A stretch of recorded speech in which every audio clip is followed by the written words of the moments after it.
Hey everyone, I just tackled the 9 dot problem or challenge, what have you. If you felt stuck, don't worry. It's actually a sign that your brain is working exactly how it was designed to. And if you're like me, you failed.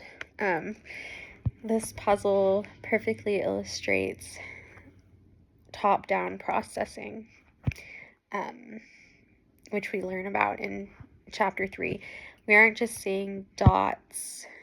Our brains are actively interpreting them based on expectations. So today I'll just talk a little bit about how these cognitive hurdles kind of, present their own challenges, and I'll share an aha moment that I had. So why do we stay inside the dots? Chapter 3 discusses our perceptual set. It's a mental predisposition to perceive one thing and not another. Because we're surrounded by grids in daily life, we subconsciously impose unnecessary constraints. We see a square that isn't in the rules. This is a mental set where we approach the problem with a rigid, pre-existing framework. We treat the outer dots as a fence, so just assuming our lines must stop at the perimeter. We essentially build a box in our minds before we even pick up a pen. In my neurospicy brain, what I wanted to do was just draw a circle around the whole thing. Even though it said lines, that's what I pictured. I don't know why. The psychological trick here involves Gestalt principles, specifically the law of closure. It tells us that our brains prefer complete forms. So even though these are just 9 individual points, our bottom-up processing registers the dots, but our brain's organizational rules immediately close the gaps to create a solid square. This leads to functional fixedness. I'm not going to try that again. You get the point. We stop seeing the dots as independent coordinates and start seeing them as a container.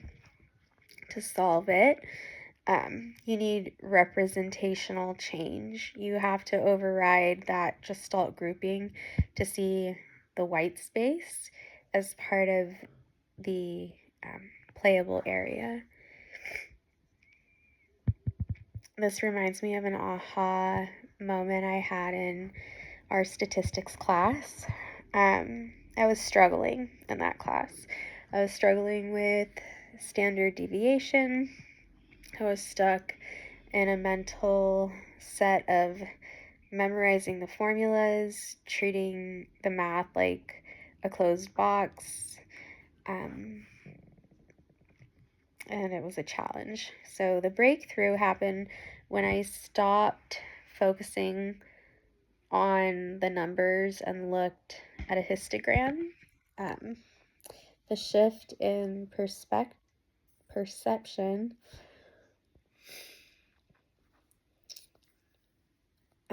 moving from abstract symbols to a visual representation of data clumping changed everything. So my thinking shifted from solve the equation to measure the spread, and just like the 9 dot problem, the solution appeared the moment I stopped looking at the problem through my old narrow lens.